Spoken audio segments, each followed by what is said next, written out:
It is Saturday morning, and that can only mean one thing, that we do in a book review day today. I at least read a book a week, and the book I've read this week is Built to Sell. I'm just going to make a note of it here, because otherwise I will probably do another book review on this one, Built to Sell. It's a great book, and the reason why I've done that is because I want to buy a business. I want to buy another self-storage business. And so what do I want to do? I want to know what people should do if I want to sell a business for the most multiple. I just wanted to learn. I wanted to learn about buying, creating and building and selling your own business. So selling and buying, I want to read as many books as I can do, as many podcasts as I can do, because that for me is very, very important. Now, this book was a fictional character who had a marketing agency. Marketing, advertising, design business, let's say. So he was doing designs for different people, and then he wanted to sell it. Then he went to his friend and who sold loads of businesses. And by the way, it's a fictional character, like I said. Hopefully, I've said this before. And the guy said, you can't sell it because it's all dependent on you, and gives loads of reasons why you can't sell it. And so he said, listen, if you want to sell it, give me 2 years of your life. We'll come for a meeting every single Tuesday morning or something at 9 a.m. and we'll go through what you should be doing. And it's great. It gives you the core principles of what you should do to sell a business. It is wonderful.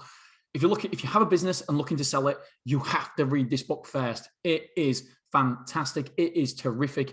And one of the big takeaways I got out of this book, because I already do all that sort of stuff anyway. I'm out of the business. The people don't need me to run the business. And so every principle in that book I already done, because I've already read this book already, and I want to take myself out of business. I'm quite educated in business in terms of how much a business is worth.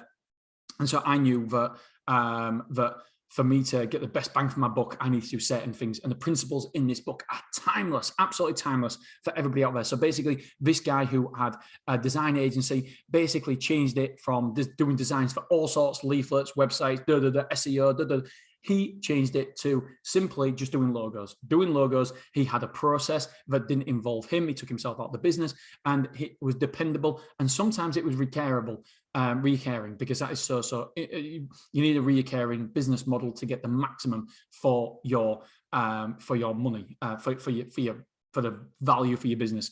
One of the things that I really learned out of this book that I've heard before, but I've never really gone into it in such depth, is incentives for staff. How do we keep your staff incentivized, and how do we keep them loyal to you? Because for me, if Angela leaves or James leaves or Vanessa leaves, it's a big hole in my business. And so how do I make sure that I stop that churn rate of staff? And you give long-term incentives for staff. So you basically, in high level, you pay them a bonus, but they can't touch that bonus for 3 years. So they might get a 20 grand bonus, you keep it in a different account, and they can't touch that bonus for 3 years. They have to be in that business in 3 years' time to get that bonus. If they are, then they get the bonus. If they're not, they'll lose it. So not only are it's a big moat to cross to work from somebody else, because they know that they're losing that 20 grand. And then next year, you might be giving them a 5 grand bonus. So therefore it's 25 grand. And every 3 years, you give them that. So you don't give them anything now, but you give them it later. It's in an account. I love that. It's something that I am going to deploy as well. All right, my friends, I love you. I appreciate you. And Built to Sell is a fantastic book. If you have a business, well, anybody who's got a business should read this book. It is a classic. Love you. Appreciate you. Bye.